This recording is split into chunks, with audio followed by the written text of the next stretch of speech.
Today, I'm going to show you how to replace the drain plug on your pickup tank, especially if it's stuck or not working properly. Let's jump right in. Tools and materials needed. Replacement drain plug match your size. Adjustable wrench, rag or paper towels, measuring ruler or caliper.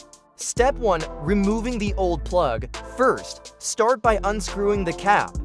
Right underneath, you'll find a small valve. Go ahead and unscrew that as well. In my case, the valve wasn't working at all. When I pressed it, it just stayed blocked, half closed and completely jammed. Step 2. Checking and measuring the valve. Let's take a closer look. You'll need to measure the valve to make sure you order the right size replacement. Luckily, my tank has another working valve on the other side. That one opens fully, so I used it as a reference. Mine measures 56 millimeters, metric 16, so that's the size I'll need. You can find these valves easily on Amazon or at any hardware store, but always measure first. That's my first big. Step 3. Preparing for installation. Once the old valve is out, you might see a bit of moisture. Use a cloth or towel to dry the area, especially around the center where the new valve will sit. This helps prevent rust on the spring and metal parts.